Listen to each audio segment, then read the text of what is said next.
Gênesis 39, irmãos, vamos ler. José havia sido levado para o Egito, onde o egípcio Potifar, oficial do faraó e capitão da guarda, comprou dos ismaelitas que o tinham levado para lá. O Senhor estava com José, de modo que este prosperou e passou a morar na casa do seu senhor egípcio. Quando este percebeu que o Senhor estava com ele e o que fazia prosperar em tudo o que realizava, agradou-se de José e tornou-o administrador de seus bens. Potifar deixou a seu cuidado a sua casa e lhe confiou tudo o que possuía. Desde que o deixou cuidando de sua casa e de todos os seus bens, o Senhor abençoou a casa do egípcio por causa de José. E a bênção do Senhor estava sobre tudo que Potifar possuía, tanto em casa como no campo. Deixou ele aos cuidados de José tudo o que tinha, e não se preocupava com coisa alguma, exceto com sua própria comida. José era atraente e de boa aparência. E por isso, depois de certo tempo, a mulher de seu senhor começou a cobiçá-lo e o convidou: venha deitar-se comigo. Mas ele se recusou e lhe disse: meu senhor não se preocupa com coisa alguma da sua casa, e tudo o que tem deixou aos meus cuidados. Ninguém desta casa está acima de mim. Nada me negou a não ser a senhora, porque é mulher dele. Como poderia eu então cometer algo tão perverso e pecar contra Deus? Assim, embora ela insistisse com José dia após dia, ele se recusava a deitar-se com ela e evitava ficar perto dela. Um dia, ele entrou na casa para fazer as tarefas. Nenhum dos empregados estava ali. Ela o agarrou pelo manto e voltou a convidá-lo: vamos, deite-se comigo. Mas ele fugiu da casa. Deixou o manto na sua mão. Quando ela viu que ao fugir ele tinha deixado o manto, chamou os empregados e disse: vejam, este hebreu nos foi trazido para nos insultar. Entrou aqui e tentou abusar de mim, mas eu gritei. Quando me ouviu gritar por socorro, largou seu manto ao meu lado e fugiu de casa. Ela conservou o manto consigo até que Potifar chegasse. Então repetiu a história: aquele escravo hebreu que você nos trouxe aproveitou-se de mim para me insultar. Mas quando gritei por socorro, largou o seu manto ao meu lado e fugiu. E quando o seu senhor ouviu o que a mulher disse, respondeu: foi assim que o seu escravo me tratou. E ele ficou indignado. Mandou buscar José, lançou-o na prisão em que eram postos os prisioneiros do rei. E José ficou na prisão. Mas o Senhor estava com ele e tratou com bondade, concedendo-lhe a simpatia do carcereiro. Por isso o carcereiro encarregou José de todos os que estavam na prisão e se tornou responsável por tudo o que lá acontecia. E o carcereiro não se preocupava com nada do que estava a cargo de José, porque o Senhor estava com José e lhe concedia bom êxito em tudo o que realizava.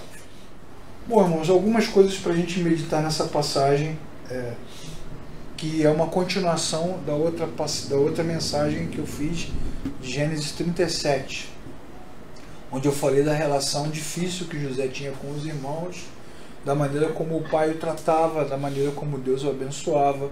E nós vimos naquela ocasião, para quem já viu, para quem já não viu ainda, eu vou colocar o link ali embaixo para poder assistir.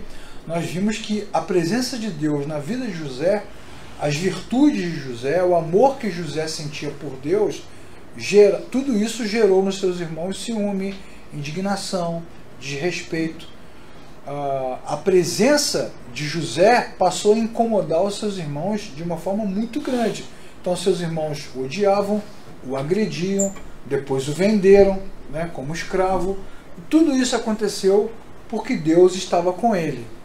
Nós falamos bastante sobre esse assunto. Falamos até sobre a maneira equivocada como as pessoas lidam com essa passagem. Dizem que José era fofoqueiro, né, que José cuidava da vida dos irmãos, que José era adolescente, imaturo, mas a Bíblia não está mostrando isso. O que a Bíblia está mostrando é que ele era um homem de Deus. E foi o fato dele ser um homem de Deus que fez com que ele sofresse. E aí eu lembro que eu falei sobre esse assunto e falei sobre os textos do Novo Testamento que nos ensinam que nós não somos dessa vida, que nós não somos dessa terra, que a nossa pátria não é aqui, que o nosso reino não é desse mundo, e que por isso parece que a gente está aqui, mas não é daqui. Então isso gera um monte de problemas. E esses textos acabam um pouco com essa falácia religiosa de que o cristão é melhor do que os outros, de que vai prosperar mais, de que vai se dar bem, o avião vai cair, mas você vai ser poupado, né? Se você não tiver rim, alguém vai morrer, o rim vai ficar para você, né? Se você não tiver coração, alguém vai morrer, o coração vai ficar para você. Se tiver um concurso, ninguém vai passar, mas você vai passar. Que é essas coisas que se fala nas igrejas, né? E as pessoas vão acreditando nisso. Só que a Bíblia, ela caminha numa direção bem diferente. Uma outra coisa que o texto também sempre nos mostra é que a história não é de José, a história é de Deus, é um plano de Deus. Nós sabemos qual é o plano, porque lá na frente a Bíblia vai nos contar, e já sabemos que Deus está preparando tudo para que na hora certa José seja o homem certo, no lugar certo, para cumprir a vontade de Deus, que é preservar o Egito, para depois preservar o povo de Israel, para depois criar uma nação e através dessa nação enviar o Messias. É um plano de longo prazo. E José é uma dessas peças que funciona. E é importante falar sobre isso, porque a Bíblia vai nos mostrar que os servos de Deus são sempre peças, sempre coadjuvantes à história de Deus. Não tem lugar para protagonista. Protagonista é sempre Deus. E as pessoas vão cooperando com a obra de Deus. E aí o que a Bíblia vai dizer? Como está escrito aqui no slide, esse assunto nós já vimos, né? Mas é importante relembrar que José levava Deus a sério. E o sucesso de José era o fracasso dos seus irmãos. Ele levava Deus a sério, ele cuidava das coisas do seu pai, ele era obediente, e isso era um problema para os irmãos dele. Era um problema dos irmãos dele. Até falamos aqui, inclusive, eu não sei se vocês lembram, que isso acontece até na igreja. Às vezes a pessoa prega muito bem, ensina muito bem, canta muito bem, isso gera um desgaste entre outras pessoas. As pessoas começam a achar que você quer aparecer. Quer aparecer. Para que dar esse agudo na voz? Para que esse contracampo? Quer aparecer.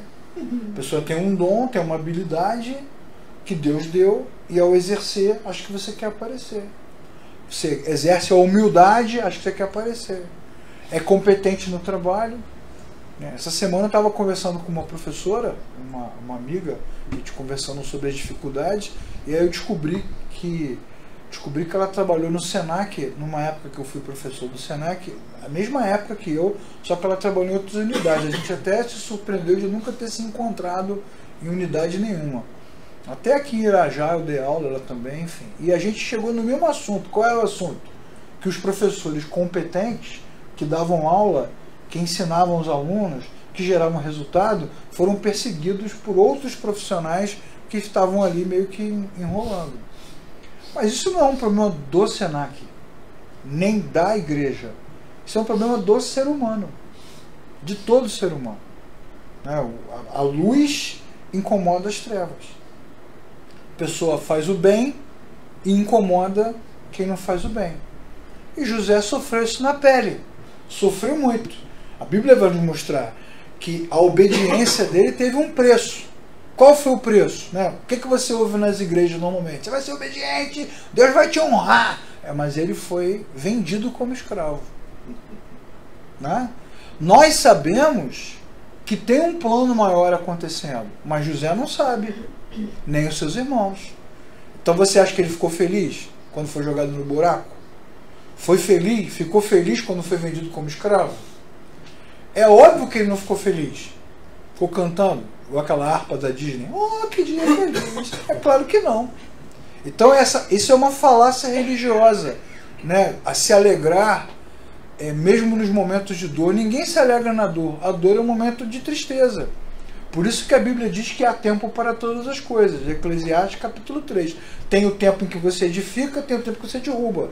Tem o tempo que você faz a roupa, ela cose, tem o tempo que você rasga. Tem o tempo de abraçar e tem o tempo de não querer abraçar, que é um dos versículos mais interessantes da Bíblia. Eu não quero abraçar ninguém, não estou bem. Então, esses textos vão nos mostrando como a vida ela é mais comum do que a gente imagina.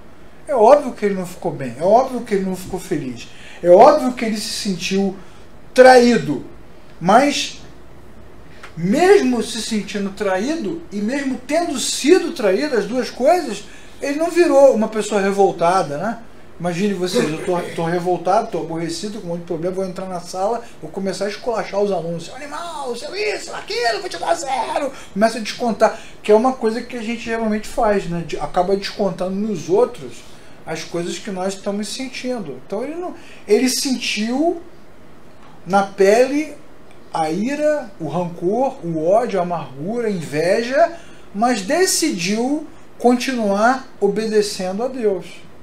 E assim foi. E continuou confiando em Deus. E eu acho, irmãos, eu tenho certeza que talvez esse seja o nosso maior desafio. Continuar confiando em Deus quando tudo está dando errado. Esse é o grande desafio. Porque isso é antagônico, paradoxal à nossa própria mente. Não faz sentido. Não faz sentido. Por isso que a Bíblia vai dizer que Abacuque surtou, João Batista surtou, Elias, até teve uma das mensagens aqui que eu falei sobre desânimo, né? Eu falei de Elias na caverna, porque ele não entende, não faz sentido. Então talvez esse seja um dos nossos maiores desafios. Esse ano, né, no momento em que nós estamos gravando essa mensagem, se a pessoa ouvir esse vídeo daqui a alguns anos, vai saber que nós tivemos uma eleição presidencial nesse país e os evangélicos, os cristãos, assumiram uma posição, um lado dessa eleição. Olha, não faltou oração. Faltou oração, irmãos?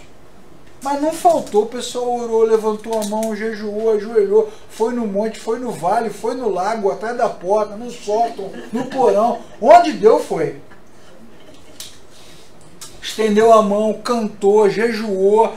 Não foi falta de oração, o que derruba aquela falácia também de que a oração tem poder, que a oração move os céus, que a oração move a mão de Deus. O que a Bíblia está nos mostrando é que, seja como for, no final só vai acontecer aquilo que Deus quiser que aconteça, custando a gente ou não. Agora, difícil é lidar com as decisões que são controversas de Deus, controversas para nós. Mas a Bíblia vai dizer que Deus é bom, que Deus é justo, porque Ele é justo, Ele age sempre na hora certa, do jeito certo, usa os melhores meios, mas na nossa cabeça não funciona assim. Então não tem problema ficar em crise com isso. Na verdade, é muito mais genuíno e justo que os crentes fiquem mesmo indignados. E por que eles ficam indignados? Porque eles não confiam em Deus? Não, eles ficam indignados porque confiam. E quando a situação controversa acontece, eles surtam. Então eles ficam indignados por isso. Eles não conseguem entender o que Deus está fazendo. Óbvio que não dá para entender o que está acontecendo com José. Porque você poderia dizer, né, José, que furada que ele entrou, né? Mas vai piorar. Não tem aquele versículo bíblico? Sempre pode piorar. Vai ficar pior. Perguntas. Vamos fazer aqui um Enem agora com vocês. O que significa a expressão "e o Senhor estava com José"? Versículo 2. E o Senhor estava com José. Ele foi preso, jogado no buraco, vendido como escravo, mandado para longe da sua família, comprado como escravo, virou servo. Jacó, que é o pai dele, é rico. É rico. E agora ele virou escravo. Mas o texto diz que o Senhor estava com José. Ó, meu irmão, tem alguma coisa errada com o texto ou com a nossa cabeça. O que significa a expressão? Que ele tinha uma unção especial de Deus que causava temor nas pessoas ao redor? Que ele era uma pessoa mística, profeta, que gerava em todas as pessoas forte admiração? Que Deus abençoava o seu trabalho e a sua disposição, ele agia e as coisas funcionavam. O que vocês acham? É óbvio, né? Que é isso. Deus abençoava tudo que ele fazia.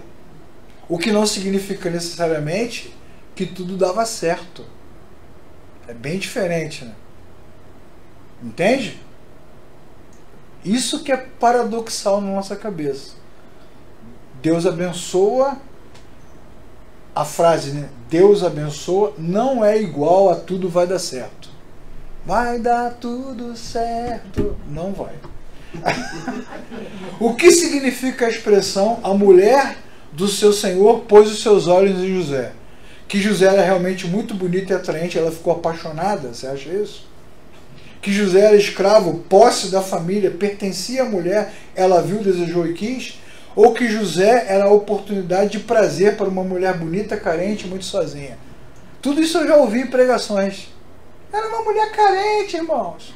Potifar não tinha tempo. Não pode dar mole. Potifar nunca estava em casa. É incrível, né? O que vocês acham que era? José era escravo. Então esse desejo dela por ele era muito natural até. Era um direito dela possuí-lo. Ele era um escravo, ele não tinha como é que eu posso dizer? Não tinha liberdade, não tinha direito de escolha. Então a rejeição dele por ela é uma afronta. Entende? É uma... Que isso? Você é escravo. Quem é você? Né? O que está por trás da afirmação de José? Como, pois, farei eu tamanha maldade e pecaria contra Deus? O medo do fracasso da queda? O medo de ser reprovado por Deus? Ou uma repreensão à mulher? O que você acha que foi? Valendo agora uma passagem para Irajá. Pode ir. O que você acha que foi? 2? O medo de ser reprovado por Deus? É verdade. O medo de ser reprovado por Deus. Mas também podemos dizer que é o medo do fracasso, e também podemos dizer que ao mesmo tempo ele deu uma cutucada nela, tipo assim, pô, não tô te entendendo. Ó, viu o discurso dele? O seu marido, né, entregou tudo na minha mão, tudo, menos você. Que conversa é essa? Eu sou um homem de confiança, pô. Como é que eu vou fazer isso com ele agora? E provavelmente, a minha conjectura, isso não está no texto, ok? Mas provavelmente foi isso que deixou ela enfurecida, porque ele acabou dando uma cutucada nela, assim, tipo assim, coloque-se no seu lugar, tenha compostura. Mulher, tenha compostura! Ela ficou louca e o acusou de ter tentado abusar dela. Olha só, aquilo que estava ruim ficou pior, muito pior, porque ele é um escravo. Qual é a chance de Potifar mandar arrancar a cabeça dele agora? 100%. 100%. E aí eu quero dizer para os irmãos o seguinte, que essa situação é muito dura, muito difícil. Mas isso que aconteceu não impediu José de continuar confiando em Deus. O que é mais impressionante. O que faz José um homem bem melhor do que nós. Provavelmente muitos de nós cederiam. E por que eu estou dizendo isso? Porque nós somos maníacos, alucinados? Não. Porque a própria Bíblia vai mostrar que outros homens de Deus, quando foram provados, também cederam. Como é o caso de Pedro, por exemplo, que na hora H, quando foi provado e testado publicamente, ele teve a cara de pau de olhar para Jesus e dizer assim, nunca vi esse homem na minha vida. Como? Se todo mundo sabia que Pedro andava com ele. Ele andava na rua, em todas as vilas. Não tinha como negar. As pessoas ao redor disseram, mas eu vi você com ele. É óbvio que não disseram assim, disseram de outra forma. Mas eu vi você com ele. Foi assim que elas disseram. E Pedro disse que não. Isso significa o quê? Que na hora do teste, da provação, da dureza da vida, ele cedeu. E outros cederam também. Não foi só Pedro. Judas cedeu. No Antigo Testamento, outros homens se corromperam em momentos diferentes. Mas José manteve a sua integridade, o que mostra que ele é diferente. E essa diferença que ele tem é também uma capacidade que Deus dá a ele, de se manter íntegro, de se manter intacto. E quando nós lemos o texto, nós sabemos o que, irmãos? Que existe um plano acontecendo e é necessário que José vá para a prisão. José não sabe, mas nós sabemos que o fato dele estar na prisão fará com que ele conheça o copeiro do rei, o padeiro do rei, e por causa disso ele vai interpretar os sonhos deles, e por causa dessa interpretação, no momento da virada da maré, quando tudo parece que vai acabar, ele será a solução, mas ele não sabe. Ele não sabe. Essa é uma história que ainda vai acontecer. Nesse momento aqui, tá ruim. E ficou pior. Mas ele decidiu continuar servindo ao Senhor. E eu digo a vocês, irmãos, são coisas como essas, né, são ensinamentos como esses, que nos fazem voltar todos os domingos, nos juntar e dizer: bendito seja o nome do Senhor. A vida está difícil, as coisas estão ruins, as coisas não dão certo, às vezes pioram muito, mas nós voltamos com o coração cheio de dor, às vezes com a mente em dúvida, internamente em crise, mas nós nos reunimos e abrimos a boca e dizemos: só o Senhor é Deus, o Senhor é justo, o Senhor é fiel. Nós estamos esperando. Ei, nós estamos aqui esperando o Senhor fazer alguma coisa. E é isso que move os crentes, é isso que move os servos de Deus.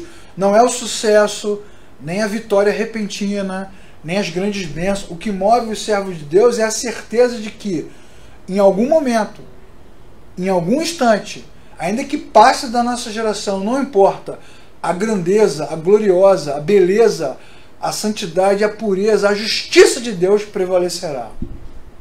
E isso só pode acontecer no coração daqueles que realmente se encontraram com o Senhor. Senão a gente não aguenta. Né? Falei de Pedro, poderia ter falado também da mulher de Jó. Lembram dessa história? Tadinha dela, ela não aparece em situação nenhuma, né?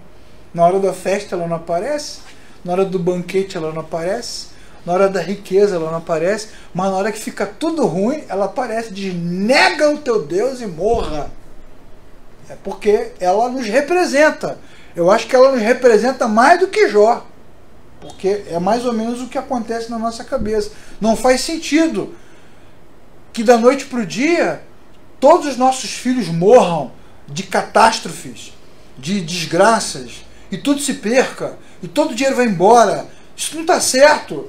Até porque o texto diz que Jó, assim como José, era um homem fiel a Deus. E diz que Jó, todo dia, toda semana, todo final de semana, todo sábado, a galera ia para rave e ele ficava lá no porão fazendo sacrifícios, pedindo: Senhor, cuide dos meus filhos, sustente a minha família. O que você ouve nas igrejas? Que você vai orar pela sua família, vai sustentar a sua família. Como é que é o lema lá? Mulheres de joelhos, filhos de pé. Mas todos os filhos morreram.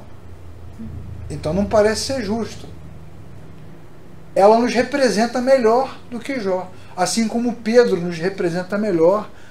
E assim como outros nos representam melhor. José não, José é uma exceção. José é uma exceção que aponta para uma possibilidade de redenção. E ele nos mostra, com a sua firmeza, que circunstância alguma pode nos afastar de Deus. Por quê? A Bíblia vai dizer que ficou ruim, ficou pior, mas Deus estava com ele. Olha que coisa louca, né, irmãos? Isso é uma coisa muito doida. Esse texto me incomoda muito, muito. Vocês não têm noção.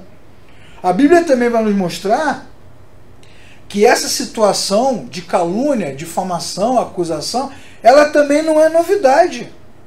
Em outras situações, em outras histórias bíblicas e na história do mundo, muitos servos de Deus sofrem apenas porque são servos de Deus, e mais nada. E são perseguidos, caluniados, oprimidos. Por que Saul odiava Davi? Porque Deus o amava. Nós lemos isso aqui, fizemos aqui, acho que se eu não me engano, 27 mensagens sobre a vida de Davi. Saul, quanto mais Deus amava Davi, mais Saul odiava.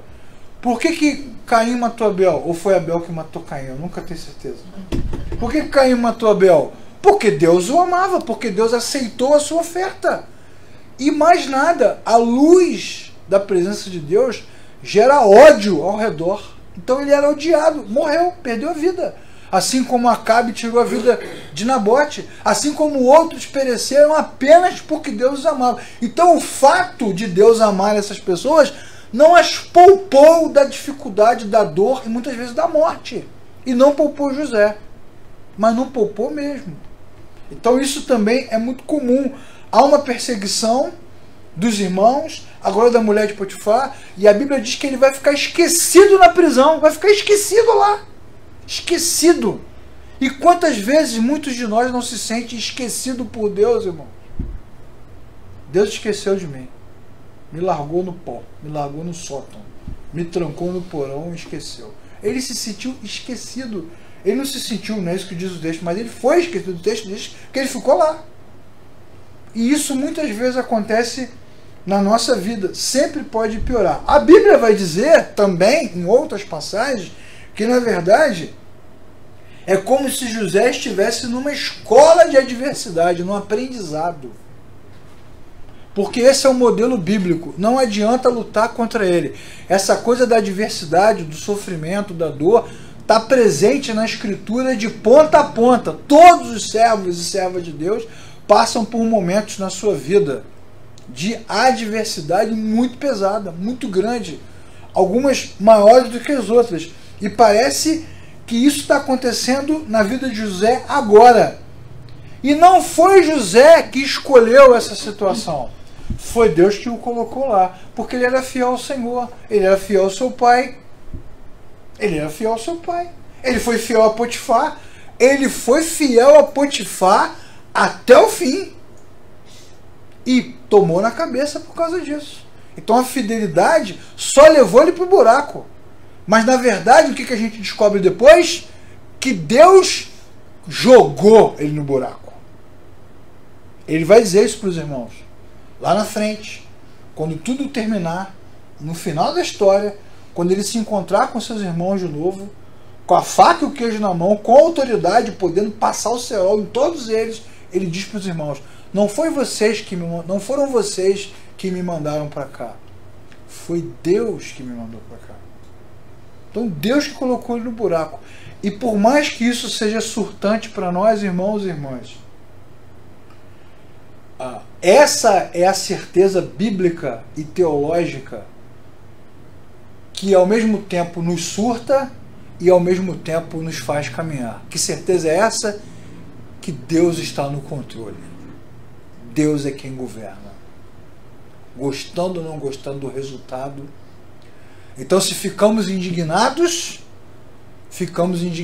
com Deus. E se ficamos felizes com Deus. De qualquer forma, para nós que cremos, que nascemos de novo, não existe outro poder, nem outro domínio. O nosso Deus governa sobre todas as coisas. Amém, irmãos? Essa é a verdade bíblica e teológica. José não sabe, mas é Deus que colocou ele nesse lugar. Ele foi colocado ali por Deus e vai ter que aprender, vai ter que segurar a onda até o final. Depois ele vai se dar bem, mas até chegar lá é uma longa jornada. No caso dele vai se dar bem, em outros casos não tem o bem. Como no caso de Nabote, por exemplo. Fica no caminho. Como no caso de Abel. Abel foi embora, seu sangue foi derramado e ele partiu. Essa foi a decisão soberana de Deus. A religião, ela enche tanto a nossa cabeça, tanto de triunfalismo, de ufanismo, de ideias equivocadas, que quando vem essa sequência de adversidades, a gente não consegue lidar com elas. Isso nos faz sofrer. Mas a Bíblia fala isso com muita clareza. Vamos ler esse texto, irmãos. Tiago capítulo 1, do versículo 2 ao versículo 4, que diz assim: meus irmãos, considerem motivo de grande alegria. É melhor você marcar isso na sua Bíblia para você ter certeza que está escrito aí, né? Considerem motivo de grande alegria o fato de passarem por tribulações. Para vocês, pois vocês sabem que a prova da fé produz perseverança. E a perseverança, olha só que coisa incrível, precisa ter ação completa, a fim de que vocês sejam maduros e íntegros, sem lhes faltar coisa alguma. É duro demais. Fiquem alegres quando piorar, porque isso tem um resultado bom no final. Mas o que traz o resultado não é o fato de você estar na situação ruim, é o fato de você perseverar. A perseverança precisa ter ação completa. Se José, por exemplo, se deita com a mulher de Potifar, acabou. Se ele se suicida dentro da prisão, acabou. A perseverança precisa ter ação completa. Ele experimenta o que Deus havia planejado porque ele persevera até o final. Toda vez que eu leio essa história, eu me lembro do Conde de Monte Cristo. Já leram esse livro? Já viram o filme, né? Nunca leram o livro, não? Deveriam ler. Mas conhece a história do Conde de Monte Cristo? Conhece, Alissa? Mais ou menos. Eu vi o filme. É o Conde de Monte Cristo. Ele é enganado, né? Quando ele se vê numa trama, ele é um cara muito bacana, mas ele é enganado, ele se vê numa trama e aí ele é colocado numa ilha, prisioneiro. Não vou te contar tudo para não te dar o spoiler, nem do filme nem do livro. História velha, né? Tem séculos. Só que lá na ilha, lá onde ele está preso, numa prisão bem pesada, assim, ele se encontra com alguém na prisão que o recompensa. E ele depois dá a grande virada, que é o que vai acontecer com José. Ele está igual o Conde de Monte Cristo, aqui preso, esperando a virada, né? Mas vejam como a Bíblia é, como ela diz sobre a necessidade da perseverança. Então o desafio para nós é perseverar. Mas perseverar em quê, irmãos? Perseverar no sofrimento, na dor? Não. Perseverar na certeza de que Deus é quem governa. É isso que os textos esperam de nós. Nenhum texto vai dizer para você rir na hora da alegria, na hora da tristeza, ou para você fingir que não está acontecendo. Que o texto diz o seguinte: permaneça. Por quê? Porque Deus é quem governa. Deus sabe o que está fazendo. A gente não sabe o que está fazendo, mas Deus sabe o que está fazendo. Para a gente terminar, Romanos capítulo 8, que é também um texto que todo mundo usa como se fosse, né, Romanos capítulo 8, versículo 28. Esse é um versículo que o pessoal usa até como mantra, né, nas igrejas, né? Não é verdade? Usa como mantra. É um versículo que virou resposta para todo problema, né? Qualquer problema, vem o camarada no púlpito e puxa esse versículo, né? Sabemos que Deus age em todas as coisas para o bem daqueles que o amam. Virou mantra, né? Ou então uma versão mais tradicional, que é diferente dessa, né? Todas as coisas cooperam para o bem daqueles que o amam. Aí o cara usa como mantra. Para dizer o quê? Irmão, não se preocupe. Deus tem um propósito. Lá na frente vai ter a virada. Você é cauda, vai virar cabeça. Você é duro, vai ficar rico. Você não tem órgão, vai aparecer. Uma mulher te abandonou, você vai arrumar uma melhor. Teu marido foi embora, vai vir outro, né? Sempre assim. Deus... Por quê? Porque Deus, todas as coisas cooperam para o bem daqueles que o amam. Entretanto, eu vou acrescentar agora um versículo novo, que não tem aqui. Nem sempre o bem de Deus nos faz bem. Às vezes o bem de Deus não faz bem, não.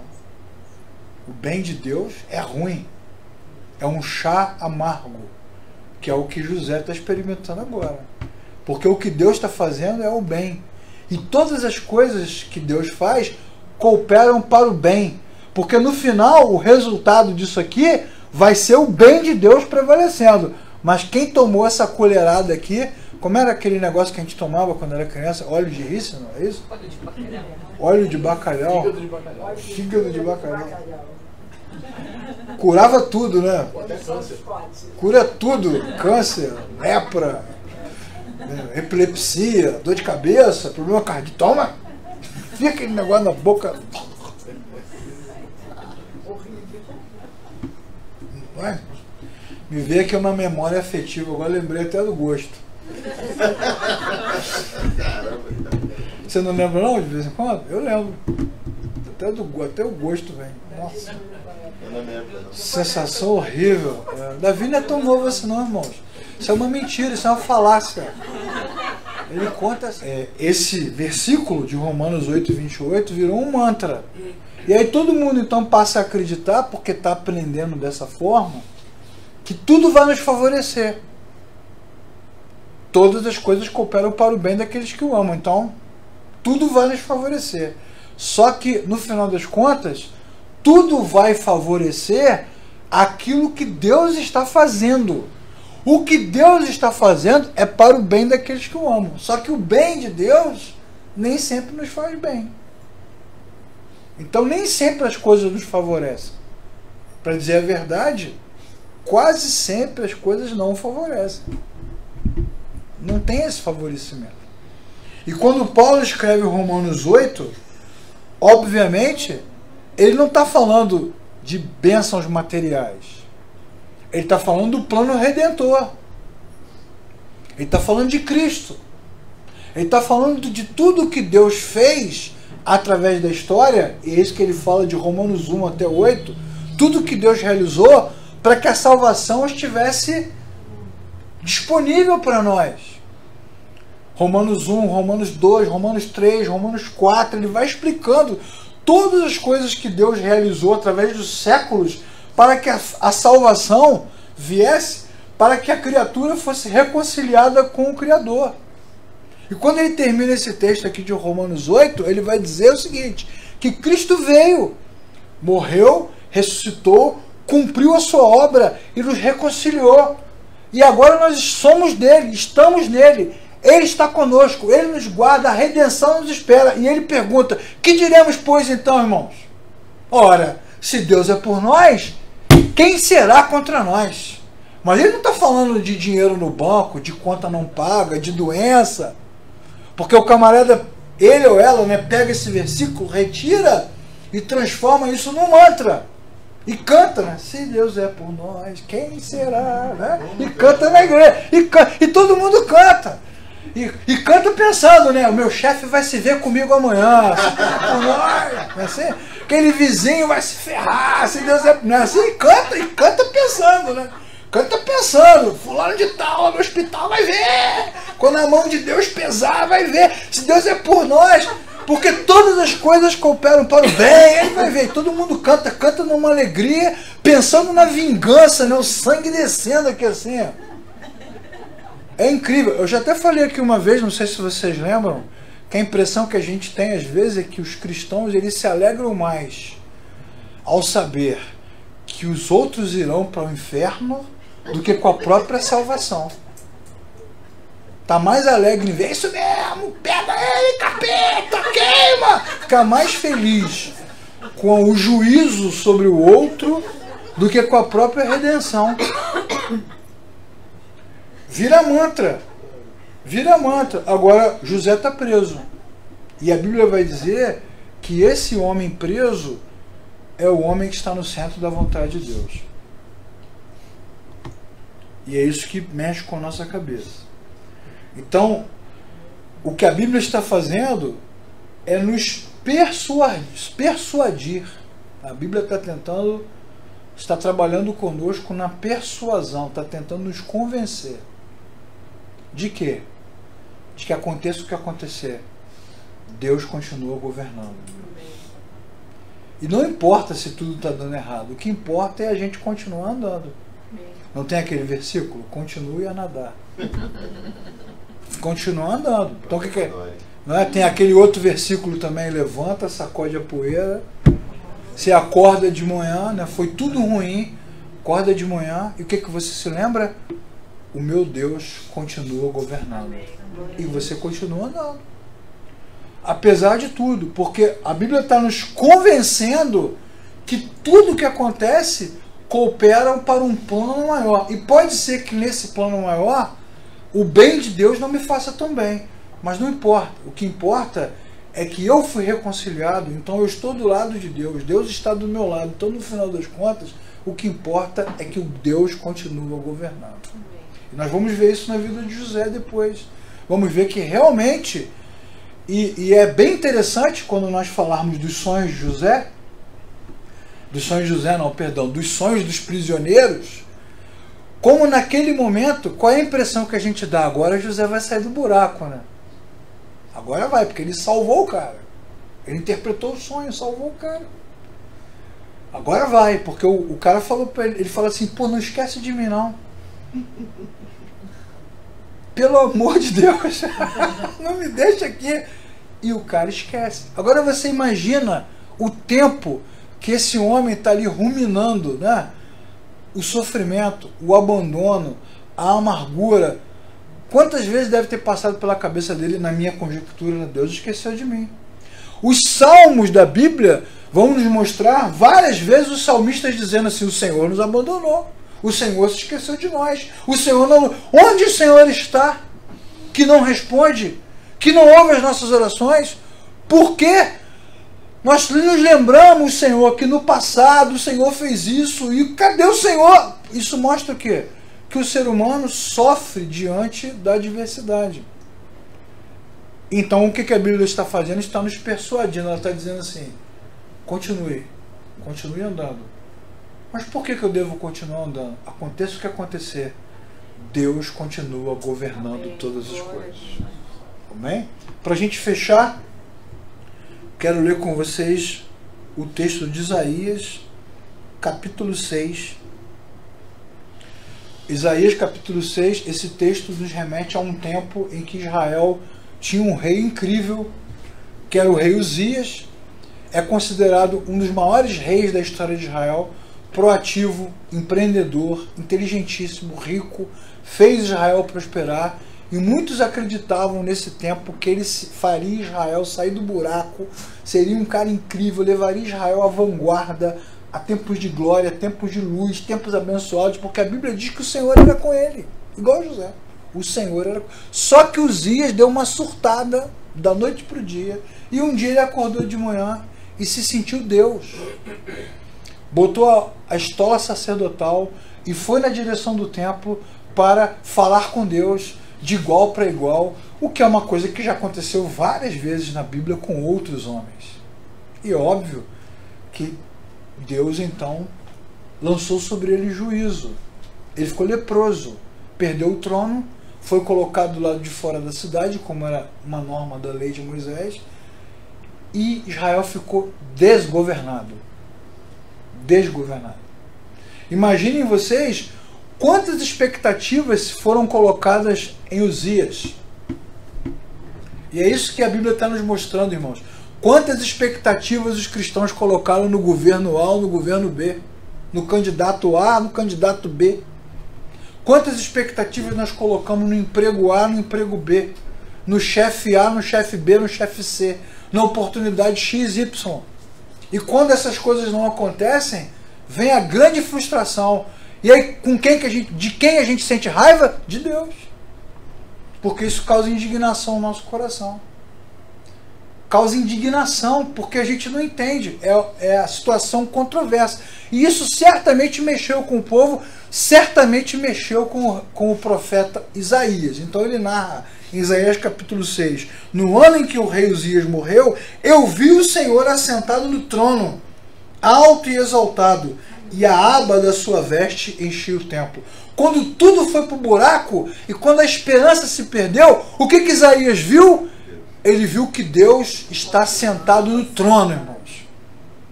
E mesmo que o templo seja glorioso, as abas, a ponta da sua veste, do seu manto, esconde o templo. Não existe nenhuma glória, nenhum poder, nenhuma autoridade, não existe nada que seja maior do que a grandeza de Deus. Aleluia. E ele continua governando, sentado, viu o Senhor num alto e sublime trono. E os serafins, os querubins voavam ao seu redor. Ou seja, é como se Deus dissesse para Isaías, qual é o teu problema, Isaías? Você subestima a minha autoridade, quem manda nesse negócio sou eu. E ele governa poderosamente. Lembrei até de um hino do Sóstenes Mendes, um tempo bom assim, muitos anos atrás. Ele fez um hino belíssimo sobre esse texto. Sentado está o Senhor sobre um alto e sublime trono, e as abas de suas vestes cobrem o templo. Uma música belíssima que fala disso, dessa grandeza. Então isso trouxe consolo ao coração de Isaías. E isso deve trazer consolo ao nosso coração. Todas as vezes que o nosso coração ficar apertado e se entristecer, voltamos para a Escritura e nos lembramos de que, irmãos? Que o nosso Deus continua governando.